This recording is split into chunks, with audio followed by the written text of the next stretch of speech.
नमस्कार, जय हिंद। आज के इस क्लास में 21 मार्च 2026 से संबंधित करंट अफेयर्स के प्रश्नों को आप देखेंगे, जिसमें बिहार राष्ट्रीय और अंतर्राष्ट्रीय खबरों का संपूर्ण संकलन होगा। और आपको मालूम है कि बिहार के प्रतियोगी परीक्षाओं पर यह सीरीज केंद्रित है और हमेशा की तरह तमाम जानकारी आज के इस क्लास में भी हम आपको विस्तृत रूप में देने वाले हैं। तो अगर आप कोई ऐसे प्लेटफॉर्म की तलाश में हैं और पहली बार हमसे जुड़े हैं, तो पहले इस वीडियो को देखिए। आप स्वतः ये डिसाइड कर पाएंगे कि ये सीरीज आपके लिए उपयोगी है या फिर नहीं। चलिए सेशन की शुरुआत करते हैं। दोस्तों, पिछले क्लास में एक प्रश्न हमने आपसे पूछा था। अभी हाल ही में जो बिहार विमेंस कबड्डी लीग का जो आयोजन हुआ है पाटलिपुत्र खेल परिसर पटना में, बिहार महिला कबड्डी लीग, ये दूसरा एडिशन है। 2024 में पहला हुआ था। अब यहां पर देखिए कौन सी टीम ने सारन स्ट्राइकर्स को हराकर मतलब चैंपियन बनी है, कौन सी टीम। तो इसका राइट आंसर है मगध वॉरियर्स। मतलब यहां पर विजेता रहा मगध वॉरियर्स और सारन स्ट्राइकर जो है वो उप विजेता रही। तो ये चीजें यहां पर फिलहाल प्रश्न के रूप में जो आपसे पूछा गया है, ये ध्यान रखिए। हालांकि इसको लेकर कंप्लीट इंफॉर्मेशन हम आपको अच्छे से एकदम पढ़ा चुके हैं, जहां से एग्जाम में आपको प्रश्न देखने को मिल सकता है। फिलहाल सेशन की शुरुआत करते हैं पहले प्रश्न से। देखिए पहला प्रश्न है कि पटना में आयोजित बिहार योजना एवं विकास विभाग की 2 दिवसीय राष्ट्रीय कार्यशाला जो कि 18 और 19 मार्च 2026 को आयोजित हुई, इसका मुख्य उद्देश्य क्या था। कुछ जानकारी, कुछ आंकड़े यहां से निकल कर आए हैं जो इंपॉर्टेंट है। फिलहाल अगर हम यहां पर सही आंसर की बात करें तो राइट जो आंसर है वो है विकल्प नंबर बी में 2030 तक सतत विकास लक्ष्य यानी कि एसडीजी को स्थानीय स्तर पर लागू करने की रूपरेखा तैयार करना। मतलब ये इसका एक प्रकार से लक्ष्य था जिसको लेकर ये कार्यशाला मतलब ये आयोजित हुई है। अब यहां पर समझिएगा, आई होप कि ये पॉइंट को आप देखकर समझ रहे हैं। आई होप कि ये सतत विकास लक्ष्य भी आप समझ रहे हैं। अगर नहीं तो वो चीजें अभी हम देखेंगे। फिलहाल ये ध्यान रखिए, अभी हाल ही में पटना में ये आयोजित हुआ है। ये 2 दिवसीय आयोजन था जहां पर 17 सतत विकास जो लक्ष्य है संयुक्त राष्ट्र के, इस पर गहन चर्चा की गई। मतलब इसी उद्देश्य को लेकर यह आयोजित हुआ है। यहां पर देखिए इन एसडीजी को यानी कि सतत विकास लक्ष्य को संयुक्त राष्ट्र द्वारा निर्धारित किया गया, जिनका लक्ष्य 2030 तक गरीबी उन्मूलन यानी कि गरीबी को समाप्त करना, जलवायु संरक्षण और समावेशी विकास को सुनिश्चित करना, ये इसमें निहित है। ये चीजें अभी हम आगे आने वाले स्लाइड में देखेंगे। लेकिन फिलहाल ये जो कार्यशाला यहाँ पर 2 दिवसीय आयोजित हुई है, इस कार्यशाला में बिहार की उपलब्धियों की समीक्षा करते हुए यह कहा गया कि राज्य ने 72% एसडीजी संकेतों में सुधार किया है। मतलब इसमें 72% का सुधार देखने को मिला है और ये इंपॉर्टेंट हो जाएगा आपके लिए। ये वाला पॉइंट एग्जाम में यहां से सवाल एराइज होने की प्रबल संभावना है। और इसके अतिरिक्त एक और डेटा यहां से हमें देखने को मिलता है, विशेष रूप से स्वच्छ जल यानी कि क्लीन वाटर के क्षेत्र में बिहार ने देश में 3रा स्थान प्राप्त किया है। और शायद इसमें गोवा प्रथम स्थान पर है, शायद क्या वास्तव में गोवा इसमें प्रथम स्थान पर है। और खास करके अगर बिहार को लेकर देखेंगे तो बिहार इस मामले में इस कैटेगरी में 3रा स्थान प्राप्त किया है। और इस दौरान जो कार्यशाला आयोजित हुई, लिविंग नो वन बिहाइंड यानी किसी को पीछे न छोड़ना के सिद्धांत को दोहराया गया, जो एसडीजी का ये मूल आधार माना जाता है। अब ये संयुक्त राष्ट्र द्वारा एक प्रकार का लक्ष्य बोल लीजिए, जिसकी अगर हम डेडलाइन की बात करें तो वो 2030 है और इसको लेकर यहां पर जानकारी है। मतलब सतत विकास लक्ष्य यानी कि एसडीजी की जो हम बात कर रहे हैं, ये संयुक्त राष्ट्र द्वारा 2030 तक एक प्रकार से गरीबी खत्म करने, पर्यावरण की रक्षा करने, सभी के लिए शांति और समृद्धि सुनिश्चित करने हेतु अपनाए गए 17 वैश्विक लक्ष्य हैं। मतलब ये ध्यान रखिए। और लक्ष्य कब तक का है? 2030 तक का है। अब यहां पर देखिएगा, इन्हें एजेंडा 2030 के रूप में भी जाना जाता है। और ये जो 17 परस्पर जुड़े हुए लक्ष्य जो कि स्वास्थ्य, शिक्षा, लैंगिक समानता, स्वच्छ ऊर्जा और जलवायु कार्यवाही जैसे प्रमुख मुद्दों पर ध्यान केंद्रित करता है। कुल 17 लक्ष्य हैं और इनमें जो इंपॉर्टेंट है वो चीजें आगे हम देखेंगे अगले स्लाइड में। लेकिन उससे पहले एक जानकारी और हम दे दें भारत को लेकर कि सतत विकास लक्ष्य सूचकांक को UN sustainable development solution network द्वारा जारी किया जाता है। 24 जून 2025 को प्रकाशित इस सूचकांक में 193 देशों को शामिल किया गया और भारत को सतत विकास लक्ष्य सूचकांक 2025 में 67 100 में से 67 स्कोर के साथ, मतलब यहाँ पर 99th पोजीशन मिला, मतलब ये स्थान मिला है। इसमें फिनलैंड शीर्ष पर रहा है। अब एक जानकारी यहाँ पर जगह नहीं था, वो हमने नहीं लिखा है, ऐड कर लीजिएगा। ये पहली बार है जब सतत विकास लक्ष्य में भारत का स्थान 100 के अंदर है, मतलब कि यहां पर ये इंपॉर्टेंट आपके लिए है। अब आइए इसके कुछ पहलू जो है, जो 17 एसडीजी है, इसको लेकर थोड़ा हम समझने का प्रयास करते हैं कि किस नंबर पे क्या चीजें हैं। इसको हमने कैटेगरी वाइज आपके समक्ष रखा है, जो इंपॉर्टेंट है उसे देखिएगा।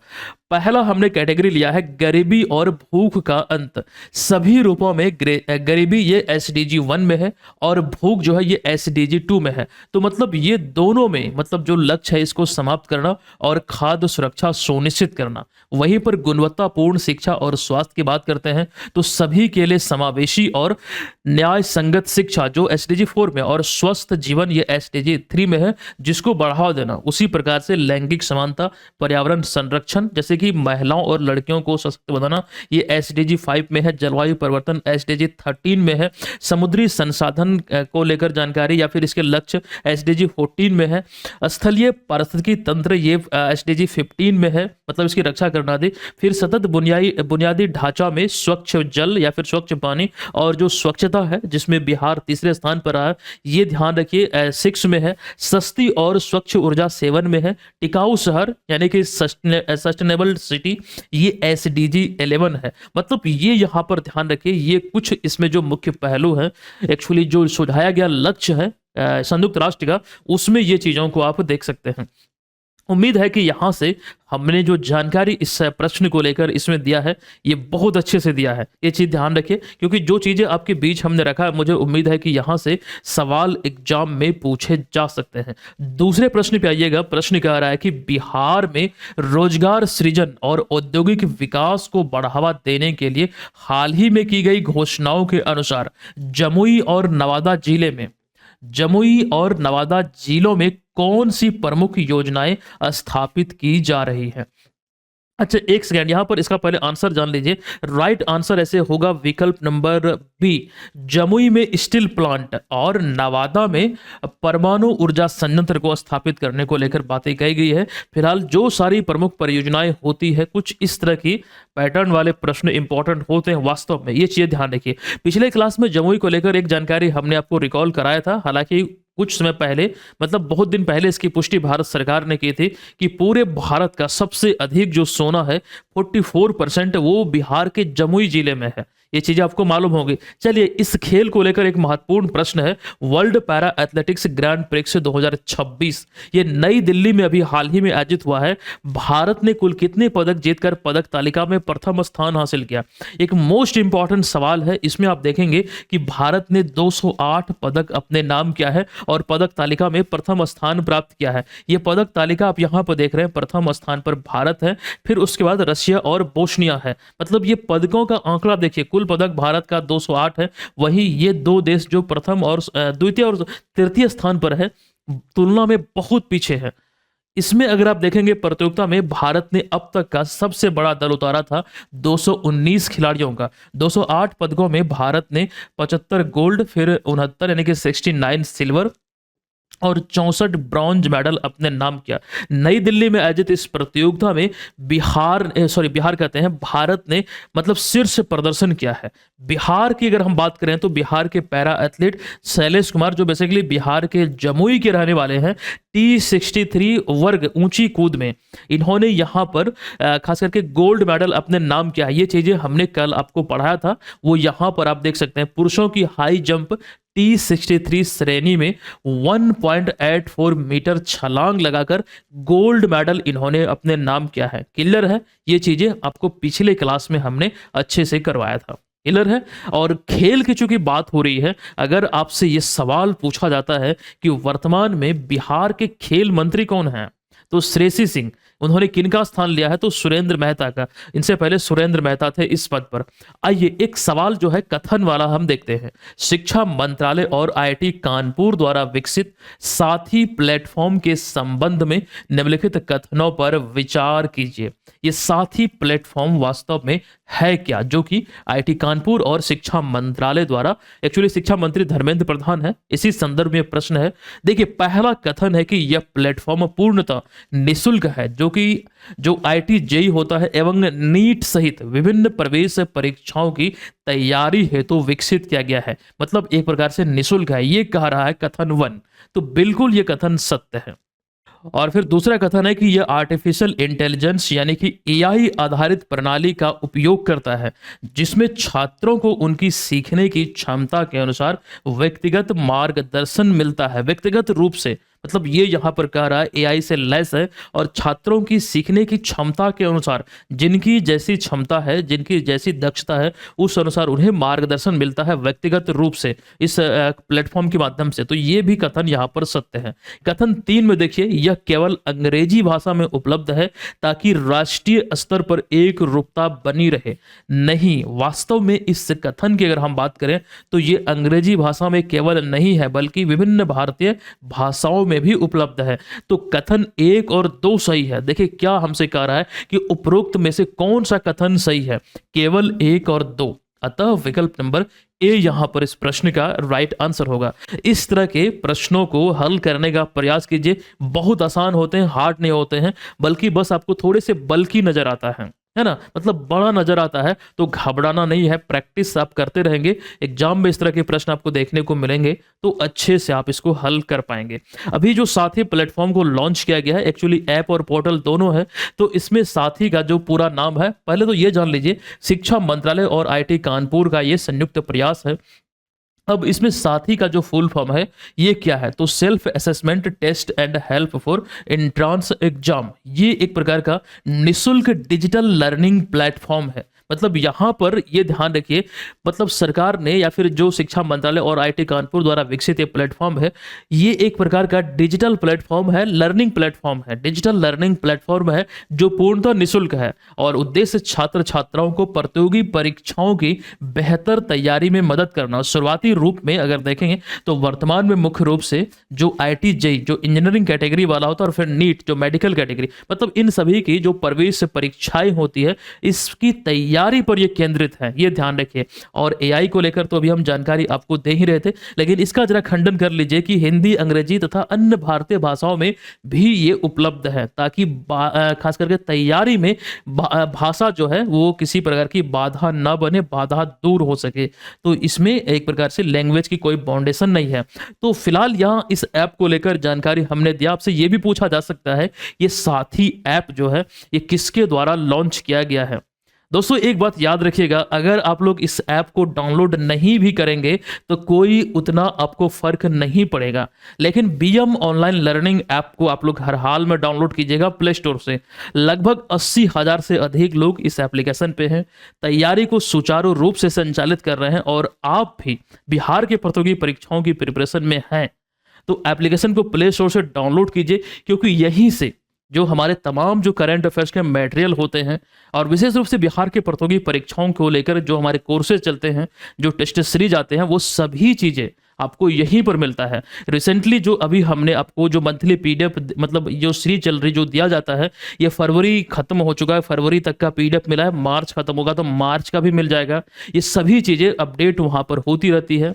ये वार्षिकांक संस्करण है, ये भी आपको मिला है, ये भी आप वहां से डाउनलोड कर सकते हैं। और विशेष रूप से करंट अफेयर्स का एक विजेता बैच संचालित होता है, उसे आपको हर हाल में ले लेना है। वहां से video classes, notes, test series, quiz, मतलब हर चीज वहां पर अच्छी तरीके से स्ट्रक्चर वे में आपको मिलता है। कूपन कोड NEW15 का इस्तेमाल कीजिएगा। एक नाम मात्र की फी पर अगले 1 साल तक आप चीजों को यहां से डेली मॉर्निंग में प्राप्त कर पाएंगे। ये बोर्ड पीडीएफ भी जो आप यहाँ पर प्रत्येक दिन देखते हैं। और खास बात यहाँ पर यह है कि पिछला जो भी मटेरियल आपका छूटा हुआ है, मतलब 2022, 23, 24, 25 और 26 का आज तक का, वो निःशुल्क रहेगा। अगले 1 साल आज से ही प्लान स्टार्ट होगा। तो ये चीजें ध्यान रखिए। आपको करना क्या है, प्ले स्टोर से बीएम ऑनलाइन लर्निंग ऐप को डाउनलोड करना, ये लोगो देख लीजिए। चलिए फिलहाल चलते हैं अगले सवाल पर। अच्छा, करंट अफेयर्स का मेंस का ये कोर्स है, मतलब अगर बीपीएससी यूपीएससी जेपीएससी आदि एग्जाम की प्रिपरेशन में लगे हैं तो एक साथ प्रीलिम्स और मेंस का कंटेंट चाहिए, तो इसको ज्वाइन कर लीजिएगा। मेंस का कंटेंट जो है इसमें आपको बाइलिंगुअल मिलेगा। चलिए अगला जो कथन है पांचवा, मतलब जो प्रश्न है एक्चुअली ये भी एक महत्वपूर्ण प्रश्न है और ये एक प्रकार से कंफ्यूजन का मतलब यहाँ पर आपको शिकार बना सकता है, मतलब ये गलती करवा सकता है आपको। अब किस प्रकार करेगा वो यहाँ पर जरा देखने का प्रयास कीजिएगा। पांचवा प्रश्न है कि भारतीय सेना के उप सेना प्रमुख के रूप में धीरज सेठ, यहां पर रूप में एक शब्द छोटा है, तो रूप में धीरज सेठ की नियुक्ति के संदर्भ में निम्नलिखित कथनों पर विचार कीजिए। कथन एक कह रहा है कि उन्हें आगामी 1 अप्रैल 2026 से भारतीय सेना के उप सेना प्रमुख के रूप में नियुक्त किया गया है। नियुक्ति 1 अप्रैल 2026 को होने वाली है, तो ये कथन यहां पर सत्य है। वर्तमान में ये दक्षिणी सेना कमांडर के पद पर तैनात है, ये भी सत्य है। कथन 3 में आइए, इस पद पर वे लेफ्टिनेंट जनरल पीपी सिंह का स्थान लेंगे, तो ये भी कथन सत्य है। लेकिन जरा कथन 4 को देखिएगा, यहां पर पॉइंट है, मतलब जो कह रहा है कि वर्तमान में दिनेश कुमार त्रिपाठी भारतीय नौसेना प्रमुख हैं। अब दोस्तों एक सेकंड यहां पर आप लोग ध्यान से इसको देखने का प्रयास कीजिएगा। अभी जो हम यहां पर प्रश्न आपको करवा रहे हैं एक छोटा सा पॉइंट है, कई बार हो सकता है गलती आप लोग कर दें। देखिए यहां पर बात हो रही है भारतीय सेना के उप सेना प्रमुख, क्योंकि भारतीय सेना ही सिर्फ लिखा गया है तो इस संदर्भ में हम इसको समझेंगे थल सेना प्रमुख, क्योंकि यहां पर मेंशन नहीं है वायुसेना या फिर नौसेना, तो इस संदर्भ में सारे पॉइंट तो सही है। लेकिन यहां पर देखिए नौसेना को लेकर इस पॉइंट को लिखा गया है, तो नौसेना प्रमुख दिनेश कुमार त्रिपाठी हैं और वास्तव में ये है भी, तो ये भी कथन यहां पर सत्य हो जाएगा। क्योंकि अगर आप यहां पर इस चीज को ध्यान नहीं देंगे तो आपको लगेगा अच्छा दिनेश कुमार त्रिपाठी ये तो यहां पर नौसेना प्रमुख की बात हो रही है, लेकिन यहां थल सेना प्रमुख कुछ आ गया है, मतलब इस तरह से कंफ्यूजन का शिकार आप हो सकते हैं। इसको जरा गौर से देखिएगा मैं क्या कहने का प्रयास कर रहा हूं, तो यहां पर सभी कथन जो सभी है वो सत्य हो जाएगा। जरा इस पर नजर डालिएगा, तीनों सेना प्रमुखों में थल सेना प्रमुख जो है ये जनरल उपेंद्र द्विवेदी हैं, 30वें क्रम में है। नौसेना प्रमुख जिन्हें एडमिरल कहा जाता है ये दिनेश कुमार त्रिपाठी हैं। थल सेना प्रमुख को जनरल कहा जाता है, वायु सेना प्रमुख को एयर चीफ मार्शल कहा जाता है, अमरप्रीत सिंह है यानी कि एपी सिंह है। अच्छा यहां पर आप गौर कीजिएगा, जो पॉइंट यहां पर हमने आपके बीच लिखा है ये एक प्रकार से बिहार से भी रिलेट करता है। वो कैसे करता है, जरा यहां वायुसेना की जो हमने बात किया है, तो नागेश कपूर को भारतीय वायुसेना का उप प्रमुख अभी हाल ही में नियुक्त किया था और उन्होंने किनका स्थान लिया, तो नर्मदेश्वर तिवारी का, जो बिहार के सिवान के रहने वाले थे, मतलब रहने वाले हैं एक्चुअली में। पहलगाम अटैक के बाद मतलब पाकिस्तान भारत के बीच जो तनाव था, इसी बीच बिहार के नर्मदेश्वर तिवारी को वायुसेना का उप प्रमुख नियुक्त किया गया था। वायुसेना का प्रमुख कौन है इस समय, एपी सिंह है, अमरप्रीत सिंह है। इतनी बातें आपको ध्यान रखना है ना, याद रखिएगा आप लोग। अगले सवाल पर आइए, प्रसिद्ध वीणा वादक जयंती कुमार श्रेष्ठ को संगीत कलानिधि पुरस्कार प्रदान किया जाएगा, यह घोषणा हुई है। यह पुरस्कार किस संस्था द्वारा दिया जाता है? सवाल जो पूछा गया है इसका राइट आंसर है the music academy of Madras, यानी कि विकल्प नंबर बी इस प्रश्न का राइट आंसर होगा। वीणा वादक जयंती कुमार श्रेष्ठ को आप यहां पर तस्वीर में देख रहे हैं, जो अभी हाल ही में एक घोषणा हुई है 2026 के लिए इन्हें संगीत कलानिधि पुरस्कार दिया जाएगा, जो कि यह पुरस्कार कर्नाटक संगीत के क्षेत्र का सर्वोच्च सम्मान है। इस कैटेगरी में इसे कर्नाटक संगीत का नोबेल पुरस्कार भी कहा जाता है। जैसे अगर हम कुछ दिन पहले, आई थिंक 2 क्लास पहले, हमने एबेल पुरस्कार को लेकर जानकारी दिया था, जो कि जापानी गणितज्ञ मसाकी काशीवारा को मिला, जो कि गणित का नोबेल कहा जाता है एबेल पुरस्कार को। वो चीजें हमने आपको बताया था। उसी प्रकार से यहां पर यह ध्यान रखिए कि कर्नाटक संगीत का इसे नोबेल कहा जाता है, the music academy of Madras द्वारा यह प्रतिवर्ष प्रदान किया जाता है वैसे कलाकारों को जिन्होंने संगीत के क्षेत्र में अपना आजीवन महत्वपूर्ण योगदान दिया है। और वैसे एक चीज और ध्यान रखिएगा, इस अकादमी का या फिर एकेडमी का 2026-27 में 100वीं वर्षगांठ है, यानी कि शताब्दी वर्ष है। और ऐसे में ये पॉइंट और भी मतलब जो प्रश्न और भी इंपॉर्टेंट हो जाती है, मतलब शताब्दी वर्ष पर इनका चयन हुआ है। अभी एक चीज और हम देखेंगे, ये 2026 के लिए मतलब घोषणा हुई है कि जयंती कुमार शेष को ये सम्मान मिलेगा, संगीत कलानिधि पुरस्कार। 2025 में किन्हें मिला, ये चीजें इंपॉर्टेंट है, सवाल यहां से बनेंगे आपके एग्जाम में। और एग्जाम की बात हुई है तो 72वीं बीपीएससी टेस्ट सीरीज अगर अभी तक आपने ज्वाइन नहीं किया तो इसे जरूर ज्वाइन कर लीजिए। ये जो ऑफर ये आप देख रहे हैं 199 का, ये बिहार दिवस के अवसर पर ये और थोड़ा सा बढ़ाया जाता है। बिहार दिवस के अवसर पर केवल इसी कूपन कोड का इस्तेमाल कीजिएगा BM50, तो 50% डिस्काउंट मिलेगा। क्योंकि बिहार दिवस की बात हुई है, चलिए थोड़ी सी जानकारी हम जान लेते हैं। 2025 में 113वां बिहार दिवस मनाया गया था, आप सभी को मालूम है, उन्नत बिहार विकसित बिहार थीम के साथ। और दोस्तों इस बार 2026 में 22 मार्च को जो बिहार दिवस मनाया जाएगा, ये 114वां बिहार दिवस होगा। उन्नत बिहार उज्जवल बिहार थीम के साथ ये सेलिब्रेट किया जाएगा। और जो मुख्य कार्यक्रम है वो पटना में गांधी मैदान में आयोजित होना है। और बिहार राज्य की स्थापना 12वें राज्य के रूप में हुई थी। 22 मार्च 1912 को बंगाल प्रेसिडेंसी से अलग होकर बिहार अस्तित्व में आया था। और 2010 से एक्चुअली बिहार दिवस मनाने की शुरुआत हुई है और 2012 में शताब्दी स्थापना वर्ष मनाया गया था। नीतीश कुमार का इसमें बहुत योगदान है बिहार दिवस को मनाने की शुरुआत करने में। तो इतनी बातें ध्यान रखिए, बिहार का जो भविष्य है मतलब वो और भी उज्जवल हो, ऐसी हम कामना करते हैं। ऐसे बिहार का इतिहास समृद्ध रहा है और पूरी दुनिया इससे परिचित है। और वैसे भी बिहार ने भारत को बहुत सारी चीजें दिया है, इतिहास में ये चीजें हमें देखने को मिलता है, पढ़ने को मिलता है। लेकिन क्या आप नहीं चाहते कि बिहार के विकास में आपका भी योगदान हो? और वो तभी पॉसिबल होगा जब आप किसी ऊंचे पद पर होंगे। और वो कैसे होगा? 72वीं बीपीएससी एग्जाम को क्वालिफाई करना होगा, तभी जाकर आप एक बड़े पोस्ट पे जा पाएंगे। और प्रीलिम्स को लेकर टेस्ट सीरीज जो लॉन्च हुई है, कूपन कोड का इस्तेमाल कीजिए, आप ज्वाइन कीजिए, क्योंकि सपने देखेंगे तभी आप उसे पूरा कर पाएंगे।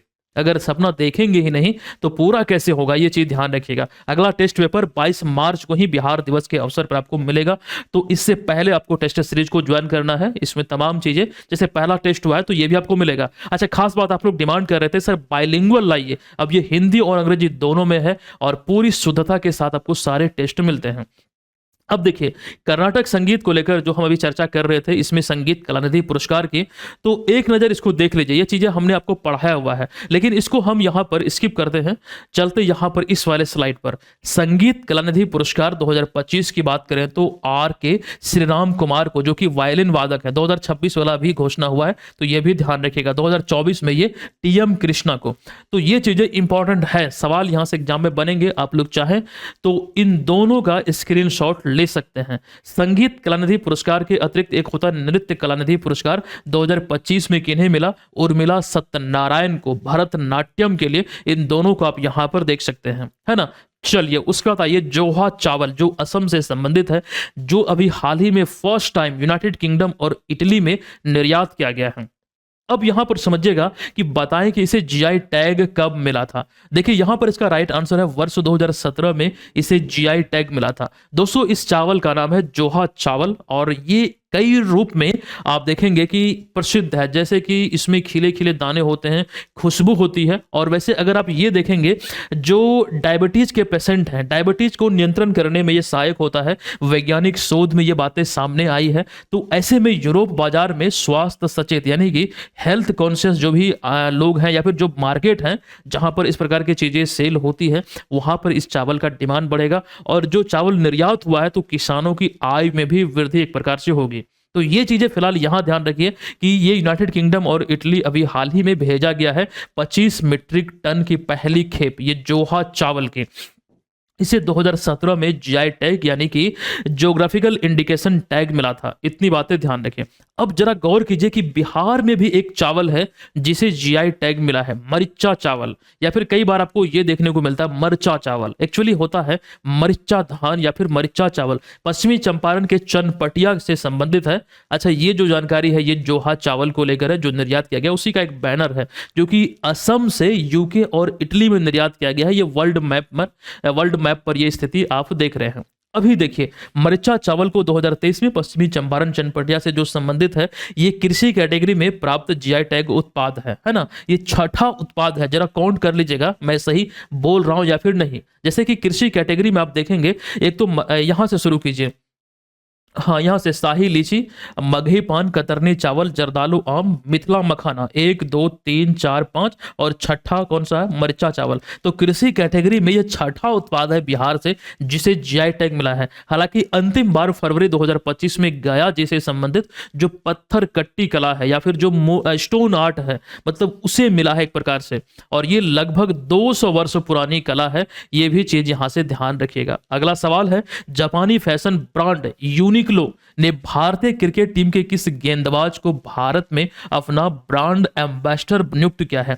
ये जापानी फैशन ब्रांड है, एक्चुअली यहाँ पर वैश्विक ब्रांड एम्बेसडर के रूप में नहीं बल्कि भारत में जो ब्रांड एम्बेसडर नियुक्त किया गया है वो जसप्रीत बुमराह को। विकल्प नंबर बी यहाँ पर इस प्रश्न का राइट आंसर हो जाएगा, है ना। बस इतना ही ध्यान रखिए, बस नाम मतलब किन्हें नियुक्त किया गया है और कहाँ की, वो कौन सी कंपनी है, किस कैटेगरी में आती है। अगले सवाल पर आइए कि रोमानिया आईएसए यानी कि इंटरनेशनल सोलर अलायंस का 118वां सदस्य बना है। इस संदर्भ में निम्नलिखित कथन जो दिए गए हैं हमें विचार करना है कि इसमें से कौन सा कथन सही है। अभी देखिए, इसको लेकर कंप्लीट इंफॉर्मेशन हम आपको देंगे। आईएसए यानी कि इंटरनेशनल सोलर अलायंस की स्थापना 2016 में G20 शिखर सम्मेलन के दौरान की गई थी। ये कथन औसत्य है।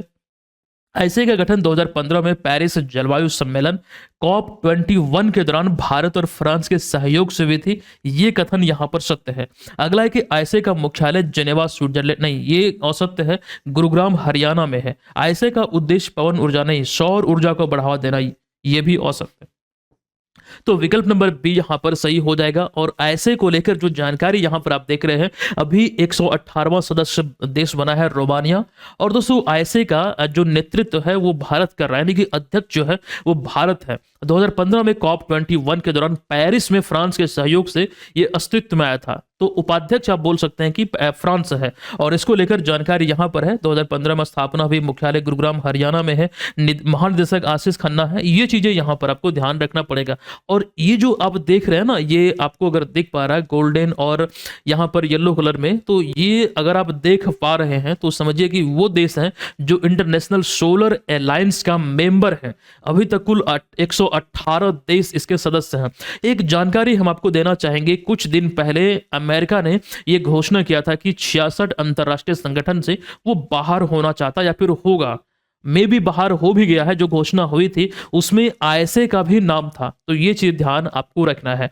आईएसए को लेकर एक जानकारी हम और ये भी आपको देना चाहेंगे कि अप्रैल 2025 में मॉरिशस जो देश है ये आईएसए के साथ देश साझेदारी संरचना यानी कि कंट्री पार्टनरशिप फ्रेमवर्क पर हस्ताक्षर करने वाला पहला अफ्रीकी देश बना था। हालांकि बांग्लादेश, भूटान और क्यूबा के बाद अगर आप वैश्विक स्तर पर देखेंगे तो ये कंट्री पार्टनरशिप फ्रेमवर्क पर हस्ताक्षर करने वाला चौथा देश है मॉरिशस। क्लियर है, इतनी बातें यहां पर आपको ध्यान रखना है।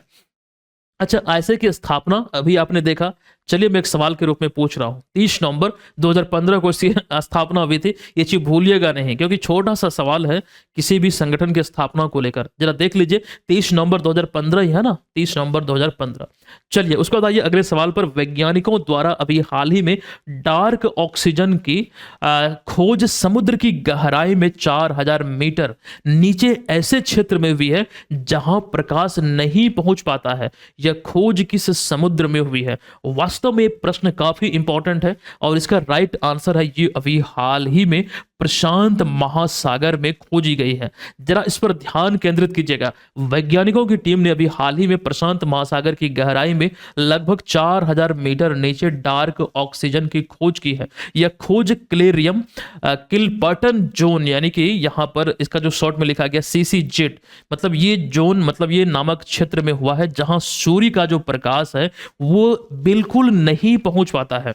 और दोस्तों आप लोग जानते हैं कि प्रकाश संश्लेषण की क्रिया होती है तभी जाके ऑक्सीजन का निर्माण होता है। सामान्यतः ऑक्सीजन का जो निर्माण है वो प्रकाश संश्लेषण की क्रिया के बाद ही होता है, लेकिन यहां बिना प्रकाश के ऑक्सीजन बनना एक महत्वपूर्ण खोज है। और यही तो लिखा गया ना, यहां पर डार्क ऑक्सीजन की खोज की गई है। तो इसी वजह से इन दिनों ये खबरों में है।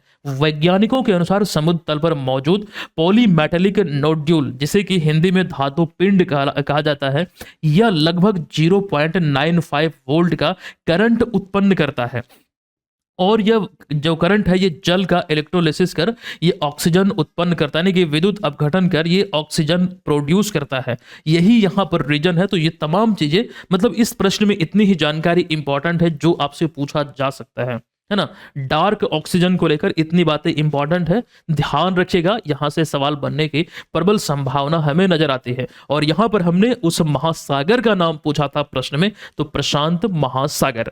वर्ष 2025 के साहित्य अकादमी पुरस्कार के अंतर्गत हिंदी भाषा में किस लेखिका को उनके स्मरण, जो उनकी रचना है जीते जी इलाहाबाद के लिए, सम्मानित करने की घोषणा हुई? उत्तर प्रदेश की है ममता कालिया, जिनकी रचना जीते जी इलाहाबाद के लिए हिंदी भाषा के लिए, मतलब इस कैटेगरी में साहित्य अकादमी पुरस्कार देने की घोषणा हुई। यहां पर हिंदी, अंग्रेजी, मैथिली, उड़िया, उर्दू, संस्कृत और संथाली को लेकर 2025 की साहित्य अकादमी पुरस्कार की सूची को आपके बीच हमने रखा है। देखिए, कई बार यहां पर आप लोगों को मे भी कंफ्यूजन हो सकता है। साहित्य अकादमी पुरस्कार एक अलग कैटेगरी है, साहित्य अकादमी में युवा पुरस्कार एक अलग कैटेगरी है, साहित्य अकादमी में बाल पुरस्कार एक अलग कैटेगरी है। तो ये चीजें ध्यान रखिए। इससे पहले हमने साहित्य अकादमी युवा और बाल पुरस्कार को लेकर जानकारी दिया था 2025 में, जिसमें कि 2 नाम युवा पुरस्कार में और 1 नाम बाल पुरस्कार में देखने को मिलता है। ये ऑलरेडी हमने आपको पढ़ाया हुआ है। और उसमें जो विभिन्न, जो प्रमुख भाषाओं में एग्जाम में सवाल का रूप ले सकता है,